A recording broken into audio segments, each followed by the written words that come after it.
What's up, everyone? It is Richie here from the F1 podcast. I'm here with Andrew Cleary. Andrew, how are you doing, my man? Fantastic. How about yourself? I am doing well, and we have a special guest here. We talked about interviews to start the season of season six. We are so excited to have Alana Carter here.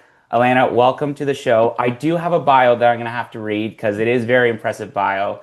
Uh, it, Sounds good. it, it is she is one of Canada's rising stars in professional motorsport. She's recognized for her relentless work ethic, competitive drive, and commitment to excellence both on and off the track. She was part of the first all-female lineup to win a World Racing League GTO race and became the first Canadian woman to podium in TC America, achieving the milestone on her debut weekend, might I add, and it broke new ground at a first woman to compete in Radical Cup Canada. Alana Carter, welcome to the pod. Thank you so much for having me on. This is awesome. I We're love it. so excited to have you on. And I know before we get into some of the questions, you and I first met, it was last year at the Honda Indy. Um, I didn't know about your racing career at the time, but I was sitting in the media room and then they said, we have a special guest, Alana Carter, coming in to do an interview. And I said, who is this? And then I did a quick search. I'm like, wow, yeah, this is a very impressive resume. So, well, let's start off with that weekend in I guess the Honda Indy in Toronto. Thank you so much. Yeah, so the Honda Indy last year was actually an interesting one because I wasn't supposed to do that race. Um, I was actually filling in for another competitor who had injured her wrist. So I got a last minute call up to fill in for her, was super, super grateful for the opportunity. And it was an awesome weekend. It was a team that I had raced with the year before, so familiar with everyone, familiar with the car, just kind of was the shoe in. And that it went really well. Got some good results, finished as high as fourth in the first race. The second race, I was up to second place, but got a little bit overexcited and cooked my tires and went around and then had to work my way back up. And I think I still ended up finishing fourth. So that was my consistent spot for the weekend. But that one was super fun. That was the first time that I ever got asked to do one of those press conferences where you saw me at. And I was like, okay, this is pretty cool. Like, my name is listed right below Colton Herta. I was like, I'm in here with the big dogs. Did it feel like being was it intimidating being in that room with like, and we had TSN, we had Fox Sports. How did that feel? And some of the questions that you might have got. Um, in the moment, it's not too bad. I find any kind of setup like that is actually not that intimidating because you can't even see the crowd. The flood lamps on you are so bright that all you see is light, and you're like, I don't even know how many people are in here, to be honest. But definitely after the fact, I was doing oh, I wish I answered this question this way. Well, I should have said that, but it was a really special opportunity, and I was really grateful for it.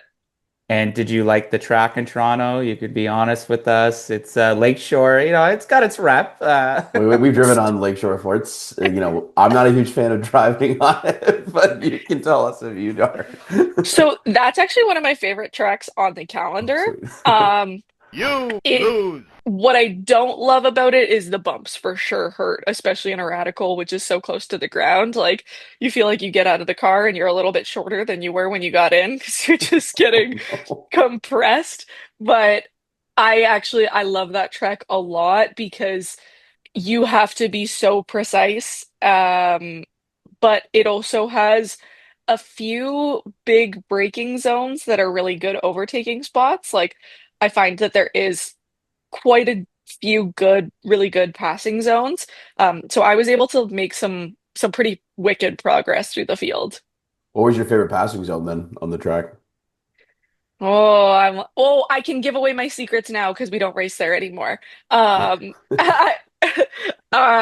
Turn three, I was able to set Oh, up like eight passes. That's where I was just like, oh, I can get everyone here. So turn three into the braking zone. I think it's because I went and raced GT4 cars, so I got a little bit more comfortable braking really late and really hard. So I was just out braking everyone by a little bit, And then I think they saw my like closing speed in their mirrors and were like, oh my God, she's gonna slide right through this corner. And then I didn't. And I was just like, thank you, bye. So I was able to set up that pass so many times. It was awesome. And then for context, for those that are listening to the podcast, turn three is the Lakeshore onto Ontario drive. So you immediately come through like the one speed, I guess when you're gonna call it DRS zone if you want to call it, but like the one real Yeah. area where you can really speed on this track, and then immediately got to go into turn four. Wow, that's pretty impressive. How technical did you find that back part of the track in terms of like coming in through like where BMO Field is? And because you see like sometimes like when IndyCar were doing qualifying and it was wet, a lot of sliding around, probably based on the surface, right? In that case, Oh so what? gosh. Yeah, how hard was that sort of, trying to keep mental focus at that part of the track, especially towards the end of the lap? Um, I mean, very, very technical. I was pretty locked in. Like I like those tracks that demand that level of attention. I would say probably one of the trickiest corners is turn six and then turn eight are probably the trickiest two on the track, at least for me. Um, because turn six can be a really high speed corner, but because we're on like a regular street circuit, there's a bit of a crown in the pavement. Mm, So the surface changes. You go from like negative camber to positive camber and the car kind of shifts. Like it's super, super minuscule. You'd have to lay on the ground and actually look to see the change, but it does upset the balance of the car a little bit. So if you come in like 2 inches offline, you might be getting spat out. Like it can be pretty aggressive, especially in wow. those aero cars. So I find turn six definitely is a pretty high consequence corner.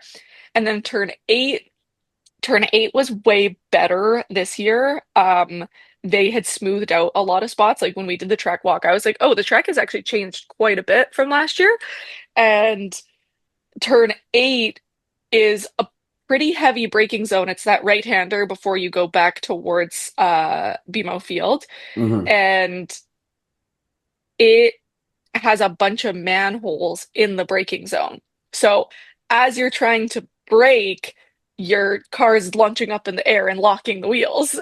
So it's tricky and visually it looks like a corner where you could brake way later, but you can't because you spend a little bit of time in the air. So you have to just know that that's going to be a corner that wants to eat you alive. Andrew, it reminds you of a certain track in Las Vegas about manholes. I don't know, just Oh saying. my gosh, yeah. Yeah. And there was a lot of questions in terms of the drivers all weekend in the media pen of, they talked about how they repaved the road. And that was literally every other question. How do you find the new repavement? Because I think even on, I think it was Saturday night or Friday night at like 2 in the morning, they had to repave it again, just leading up. That's pretty interesting from a driver's perspective to even talk about it in Mhm. some of the other tier driving circuits. So I guess we want to focus a little bit more about you today and some of the questions. So talk about your journey into motorsport. So I listened to your previous episode on Dinners and Racers podcast. Auto recycling. Yep. Let's I was talk a about that. I was a junkyard kid. So, I was pretty fortunate because my family introduced me into racing. It was a nice streamlined thing for me. Um, but my family business is actually an auto recycler. So out in Alberta, we've got a big field of just junked cars. And the heydays aren't as good lately as they used to be, but back in like the early 2000s, there was a program in Canada called Retire Your Ride, where the government would basically give you money if you gave your old car to a recycler or something and got rid of it because they were trying to get these junkers off the street. But what that meant for me is that I had like $100 fully running car to go play in the field with. Awesome. And like I was driving a car by the time I was probably 6 years old. Just my dad like let me have full reign. I could drive manual well enough to get it into second gear, but then I couldn't do much out of that. So I would just like run it around banging off the rev limiter in second gear. You It just was hear the fun. revs flying in the field. Yeah, it was awesome. I remember the one day that it was like completely snowed over and I was playing around trying to like practice drifting and I hit a patch of ice and slid right into the door of another car. And I like went to my dad just sobbing. I was like, I'm gonna be in so much trouble. Like I wrecked this car door, blah blah blah. And my dad was like, the car was already wrecked. Like you're fine. And I was like, oh, okay. Like my dad just let me do whatever I want. It was amazing. I was more worried about probably you being okay than the car door at that point, Yeah, right? yeah. No, it was amazing. So my love for cars started really young. Actually, one of my family's favorite stories is about the same time when I was about 6, we had a quad at our farm, and like we had this really long, snaky driveway. And my parents were like, just stay in second gear, like don't go too fast. And I was like, yeah, no problem, staying in second gear. And I would stay in second gear until I got around the bend where I was out of eye shot. And then I would just pin it, like bump all the way up to sixth gear as fast as I could.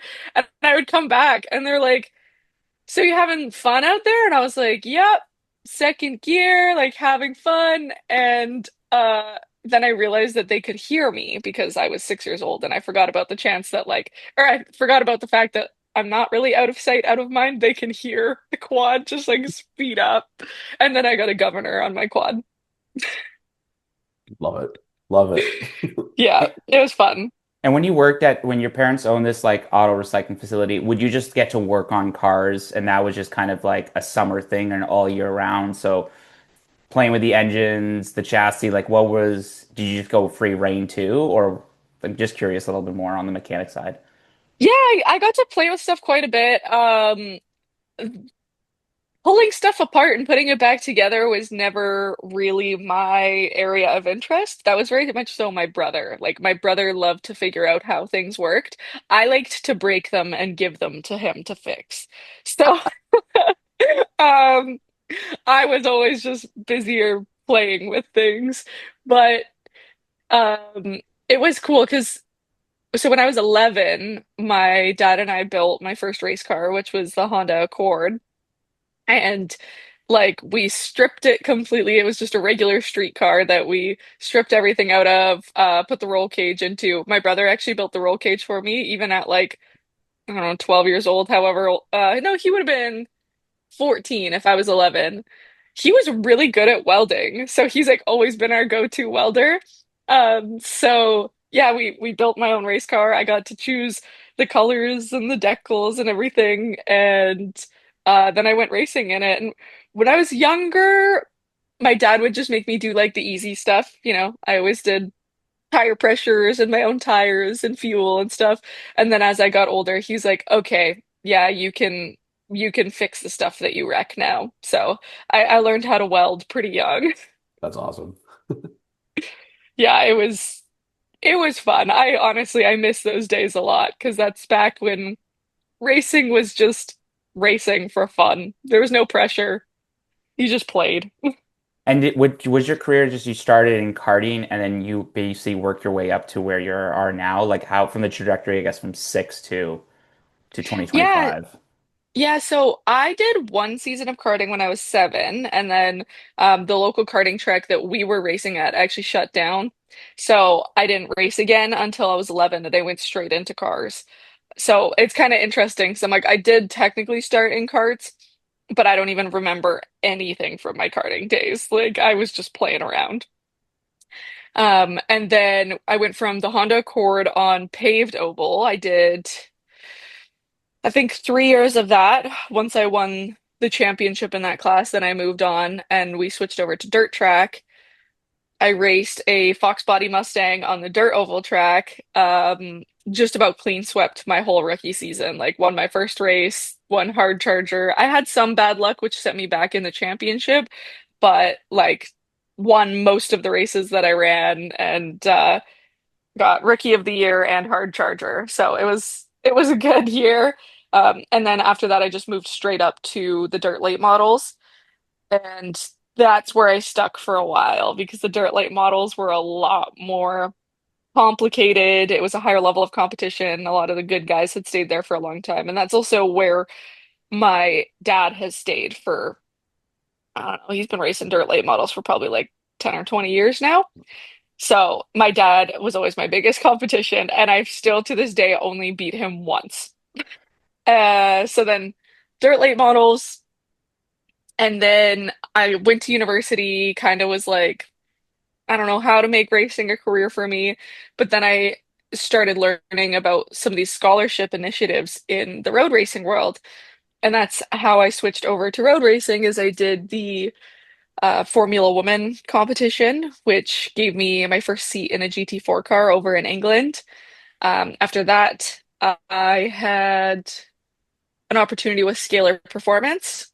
So I was the development driver for a fully electric amateur touring car, and I helped them test that car and get it on track and promote it.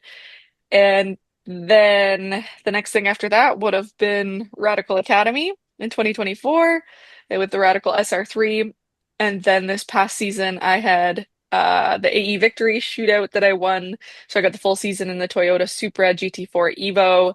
And then we had the TC America this year as well. So it's been a really, it went from like nice and slow, casual racing for fun to like, oh my God, okay, we're doing this. The reason why I was segueing to this question is because when I listened to that episode with you, you talked about the 2025 season, and you Yeah. said in that episode that was your best year yet. I guess maybe for those that didn't listen to this episode and maybe have people to listen to this one now, talk about why 2025 was maybe like your best year, particularly for you as in driving. Yeah, 2025 was the year for me. I mean, first of all, I got to race a full season in the US. So racing those tracks was phenomenal. Like we have some amazing tracks here in Canada, but we just don't have as many. So, we'll race CTMP twice in one season Mhm. and they're all tracks that I've been going to track days on and I know quite well. So it was a very steep learning curve for me that every track I raced this year was my first time ever at it. And it was just like, oh, okay. I'm learning the car, I'm learning the track, and you'd start to get to grips on things. Um, and it was just the year that things started to click for me. I started really figuring out the road course racing in a different way. I wasn't just worried about like, okay, how do I put in a decent lap time? And then it became more about racecraft. Okay, we're not thinking about how to drive the car anymore. How do I pass my competition? And um it was awesome. Like 2024 was a very challenging year for me because it was just such a steep learning curve. And I made a lot of progress through the season. Started off rough, but then by the end of the season was in the pointy end of the field. And then I stepped into 2025 and it was like the first half of the season was challenging still. We just struggled a little bit with some car troubles. We were sorting out the car still. And then it was like back to back podium, podium, win, podium. Like it just we figured it out and we ran with it. And I was like, okay it 2025 felt like the first year where I really got comfortable with the idea of like, okay, I belong here, rather than just like, I'm trying to prove to everyone I know I can do this, I know I can do it. And it was like, okay, we're good. Everybody knows I can do it now. But you mentioned that, you're the first Canadian podium or woman to be a podium, like have achieve a podium at TC America, especially on your debut weekend. What was that like, the buzz around that, especially in the paddock after the fact that, you're the new kid on the block and you're just showing everybody up weekend number one. That one, that one was really special for me because it allowed me to show the world what I know I can do. Um, And it's also so interesting because sometimes you have those races where you battle so hard, you work so hard, and don't get me wrong, like I prepared so hard. I spent so many hours on the sim. I was training really hard so that I think it was only like a 25-minute race. Just I barely broke a sweat during it because I had been used to doing like, 2.5 hour stints in the Toyota Supra. Um, and it everything just came together. It was like a really well prepped car. The Ricca Autosport team gave me a perfect car that weekend and a track that I had already raced once this season. So that was the nice thing is I got to race Barber in the Supra and then I came back. So I was like, okay, I know the track and um I just it was just like the perfect weekend. Like I hopped in, I had never driven the car before that weekend. We didn't do any pre-race testing. So the Thursday test day was my first time like ever getting in the car. The Wednesday the night before we did my seat fitting and I was like, okay, I fit in the race car. This is a good start. Um and so Thursday practice, I hopped in the car just getting to grips. I was about 2 seconds off pole in our first practice. Second practice, knocked it down to a second off pole, and then we went straight into quali the next morning, and I was able to ring out actually a really good lap that got me fourth place in qualifying.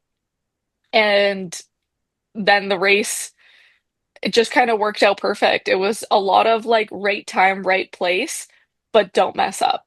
Like I spent most of that race just being like, don't screw up, don't screw up, don't screw up. Like you're here, you've got this. You're not going to catch first place because Jonathan was so fast in that Corolla. So just don't make a mistake. Do you ever feel like when you're in the car, like, do you just mentally get locked into a point where, as Brad put it in the F1 movie, that you feel like you're just flying, right? Do Yeah. you ever get to those types of moments and when it does, you just everything feels so good? Yeah, and that was definitely one of those weekends. Actually, it's interesting because race three of that weekend, I didn't place as well. I only got fourth place, but that was my best race of the weekend in terms of personal performance. Like I was so locked in. I wasn't even thinking, I was just doing. And that's my favorite place to be. And it's it's just so nice when your body does the job for you and you're like I said, you're not thinking about how to drive the car. You're thinking about how do I set up this pass? And the driving is just happening for you. It's the best place when you really, really get into that flow state. You're like, oh, okay, that was a lot of fun. And I guess like, just building a little bit on that question, like I've asked these to a couple of drivers, like I know in other sports everyone has their superstitions or like, their ritual pre-game or pre-race rituals. Like, is there something that you do? Like, do you have specific socks, for example? Do you have like something in your car? Like, I don't know, like, or a specific song, like, or you have to do a specific dance or something. Is there something that you do before race day to get you pumped up? So So what's actually interesting is I'm trying to figure out what works for me still. Because most of my racing through my career was so just like hop in the car and go and have fun that I had never built those habits. And now that I'm performing at this level, I'm working with some of my coaches to figure out what those habits are for me. So one of the things that I have found works really well is actually a bit of a guided visualization, but like first thing in the morning before I even get out of bed. Start your day just thinking about the racetrack and thinking about that race. Um, so I worked with our mindset coach on AE Victory this year, Claudia. She was amazing. And she would give me these guided visualizations that before I even got out of bed, I would just listen to this recording and I started the day on such a good foot. And I do find that one works really well for me.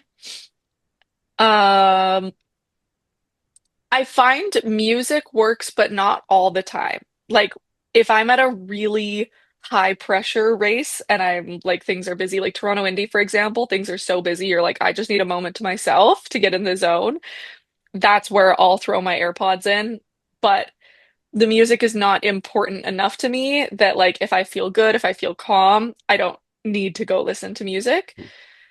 But yeah, it's actually something I'm still working on. I need to find that good habit, but I'm still learning so much with my career. I still like I haven't mastered the art of how to capture those really, really good days and be able to recreate it. It's an ongoing. It's funny because I know you feel like when you do something well that day, you're like, okay, what did I do? But then at the end of the day, it's like, it's all about trying to recreate the habit in the sense that, you want to try to create it back to the, exact minute, exact details. But I find that it's hard to do in that Yeah. case. But um, I think, when you get onto like the race, I guess like when you were there at the TC America, and then especially when you were like driving with like the GTO, what was it all part of it being like, an all-female lineup or being like the females on the grid and just kind of like showcasing how the growth of that has led to like women in motorsport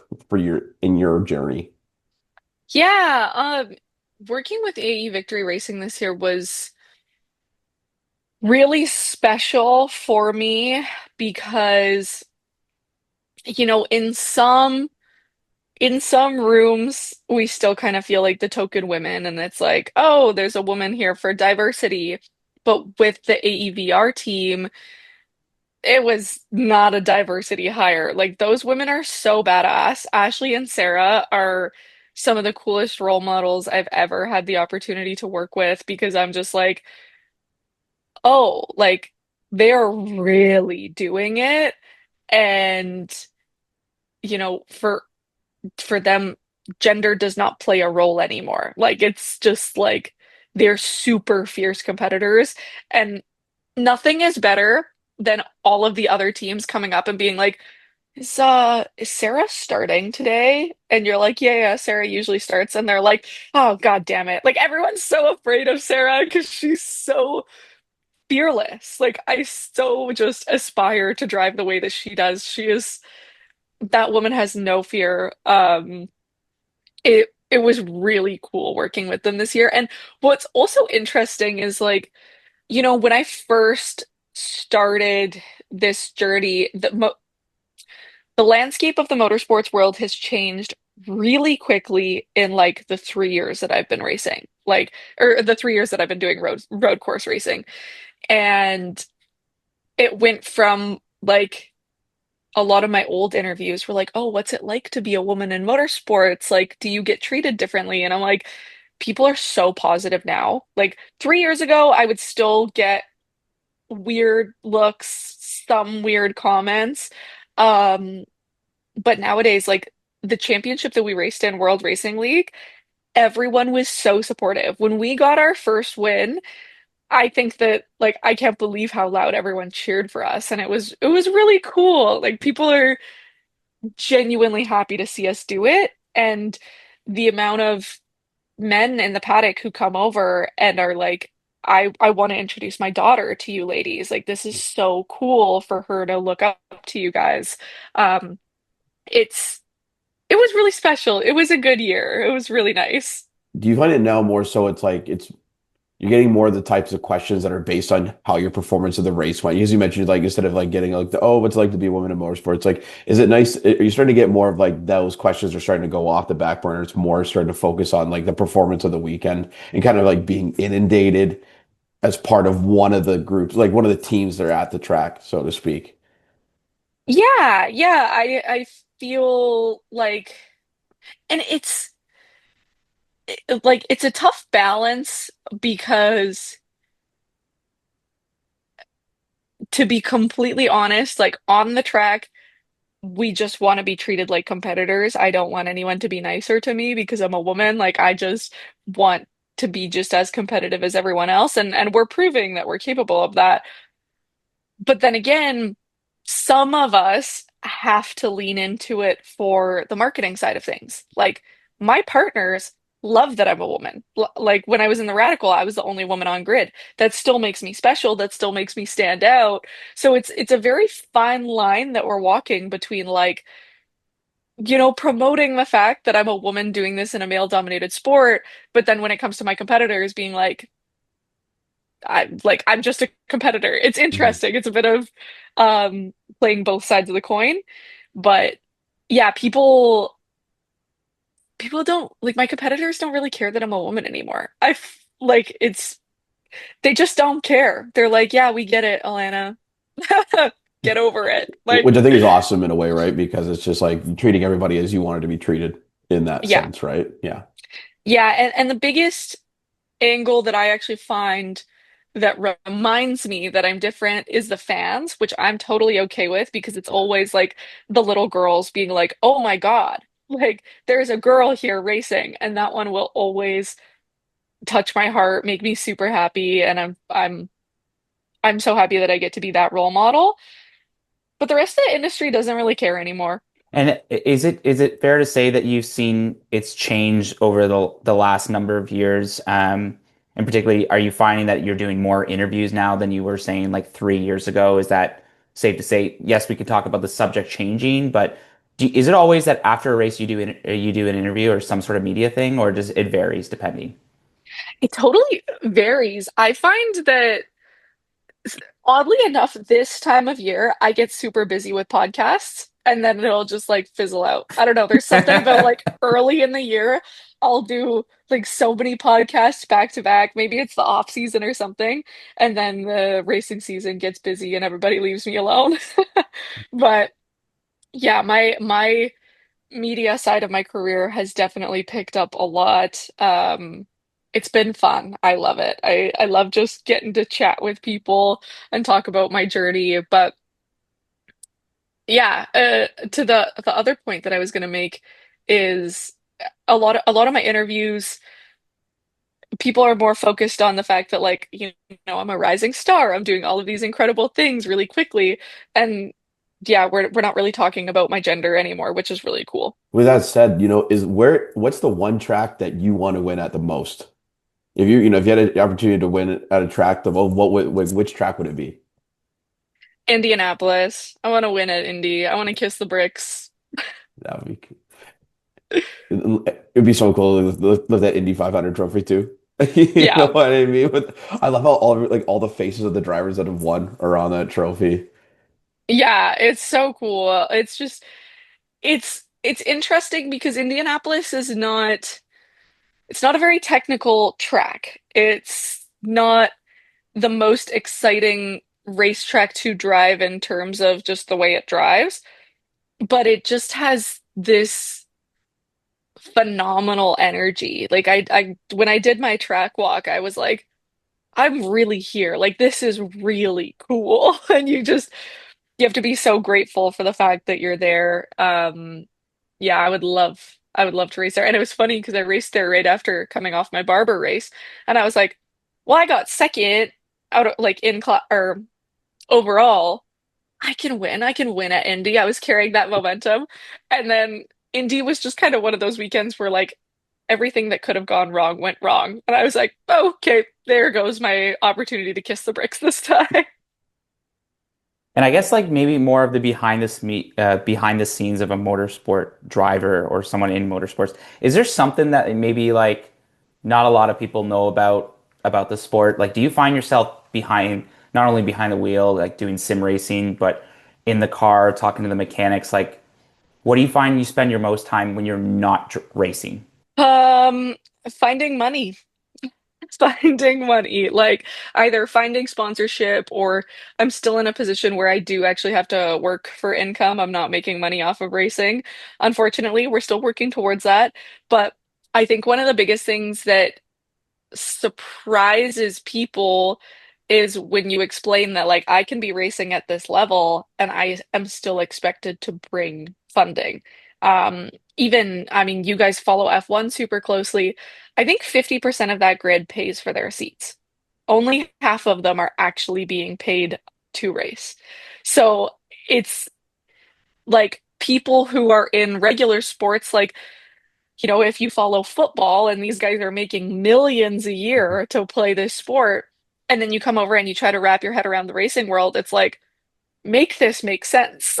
Money is such a huge factor when it comes to because behind the scenes when you go to a racetrack, you're thinking, okay, well, they're getting paid by their teams in order to, to participate in the tournament. But that's not the case, Yeah. right? With racing, you're paying entry fees, right? You're paying for your own car, especially if there's damages, then you're gonna have to fix the car on yourself. You got to find the funding for that. It's The just World Destructors Championship, yeah. Yeah. yeah.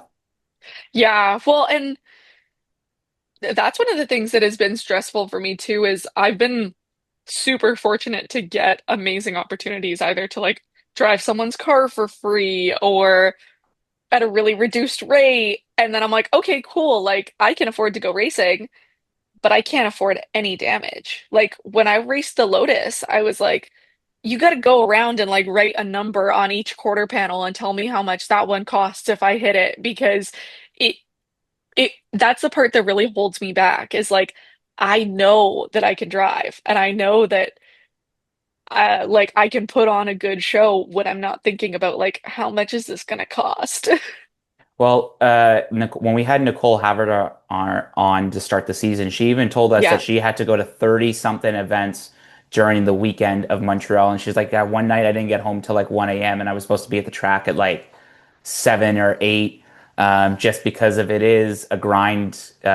She was not like on a major team compared to some of the other drivers there to get yeah, money, but it's at the end of the day, it's sponsorship is like really key. yeah, And us driving in Canada, we don't have the same opportunities as compared to our European colleagues or some of those down south in the States. yeah. Yeah, I mean it's very true. There's simply more industry, there's simply more money, especially in the US. Like, what is it? The entire population of Canada is less than the population of California. Like, yeah, there's going to be more opportunities in the US. So it's tough, but I've been fortunate to make some really good friends down in the US, make some great connections down there. So my career's still moving in a healthy direction. Um, so well, we'll get there. Do you have like a long-term goal after racing? I know that's going to sound really silly, but like, do you see yourself as like a coach? Are you managing drivers? Are you going to be like a commentator? Like, are you probably already kind of doing most of that stuff already? First female team Yeah. principal. Who knows? Oh. Oh, yeah. There's a few of those actually already. Well, there's a team owner. I don't know if you guys know BSI Motorsport. They're owned by Shay Holbrook and her husband, and like the most phenomenal team. Like so many of the greats have come through their program. They mostly do MX5 Cup and GR86 Cup right now, so they're big in driver development. But like Connor Zilic was one of their drivers. There's a bunch of other big. I think Jesse Love drove for them. Like some of the people who are now really taking off their careers came through the BSI, and that's owned by Shay, who is like the coolest, sweetest person ever. Um, Back to our other point. Oh my gosh, where were we? What was the question? I asked about long-term. No, no, no, it's all good. Long-term goals, yeah. Long-term goals, but like, are you gonna? Do you want to manage drivers? Do you want to be a commentator? You kind of already. Right. You talk about being on the podcast. You kind of already are commentator. There's a lot of R's there. But like, You're like a is pirate. yeah, R. Yeah, I'm just gonna leave it at that. Yeah. Love it. So that's definitely one of the things that I've been trying to build my career towards is um having more of a presence than just my driving. I think that James Hinchcliffe has been a phenomenal example of this. He is still driving, still doing amazing things, but he was also an F1 presenter and has more of a brand presence than just his results on track. So I have been working towards like some commentating. I've got a social media presence I'm still continuing to work on. Eventually, I think that I would love to get into driver management because there's a lot of stuff that I can't afford to pay someone else to do, so I have to learn it the hard way. And I think that it's such an exciting sport that you want to be involved in and you want to be involved in the highs and the lows of someone's career, even if it's not your own anymore. And I would just love to help younger drivers navigate this industry and give them a really good resource to, maybe not make the same mistakes that I did. But yeah, driver management, presenting, that stuff I love. Obviously, coaching. I like after working in the motorsports world, I think I would have a very hard time going back to a regular 9 to 5 because I love that I'm always doing something different. Like one weekend, I'm hosting an event. The next weekend, I'm coaching. The next weekend, I'm racing. And it's so dynamic. Nothing ever gets boring. And I love that. I don't want consistency. I like spice. Do you have any idols in the sport that you kind of look up to? You did talk a little bit more about James Hitchcliff there. Is there anyone else that you kind of like look up to for inspiration? You did talk about your parents. That was like a big thing for you. Yeah. But it's safe to say your family is the top idol. My dad's definitely my biggest role model in the sport. He's the one who taught me just how to be the way that I am. Like even when I was 11 years old, my dad's hard rule was it doesn't matter how the race goes, you go and shake your competitor's hands. So that was just really grained into me from a young age to separate your competitors on track with your like the fact that they can still be your friend in the pits. Mhm. Um But I've been really lucky to have some awesome role models. Like my teammates this year, Ashley Freiberg and Sarah Montgomery, were phenomenal role models for me. I think that even Amber Balkin, who I mentioned before we got on the pod, she is a really good role model because her and I have had actually very similar careers. We're both Canadian. She's from Winnipeg, and um, leaned into the social media, leaned into all these avenues to try to make her own careers. Her and I both actually started on dirt. I think that she did modifieds and then sprint cars, and I did late models, but like dirt oval track and then got into pavement. She's stuck with paved oval, and I went to the sports car route, but um, she's really cool. There's a lot of people that I look up to in this sport. There's even like if we're talking about guys, but there's some guys who have really, really, really built their entire career on their own backs. Like um Suelio Almeida is a friend of mine, and he was one of my very first road racing coaches.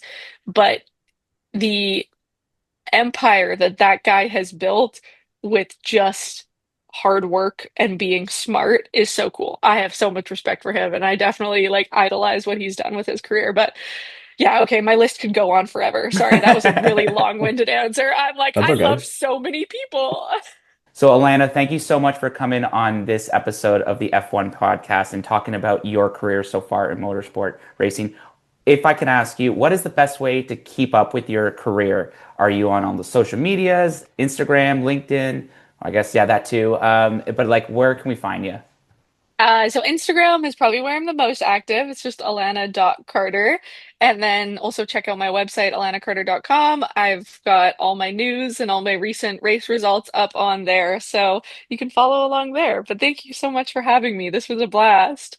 Well, thank It's you so much for all coming on the show. Like this is a great interview. We were so excited. We had to talk together and that. But just a reminder to all of our followers and those that are listening to the episode, we have our F1 Winter Social at Garden Bar Bodega on February 27th. Festivities kick off at 8 o'clock, the official watch party at 8:30, and then a post-event social at 9. We'll be able to we're going to post any more details on social media. Elena, we will post your social media accounts down below in the comment section below. But thank you so much for listening to this week's episode, and tune in next week where we'll talk more F1 and more motorsports racing. Atlanta, Thanks for who's winning F1? Who's winning the 2026 World oh Drivers' Championship? Oh, I think it's Oscar's year. Oh, We'll see what happens if McLaren continues their dominance, but I think it could be Oscar's year. there you love it. You have heard it it. there first. Oscar Piastri, 2026 world champion.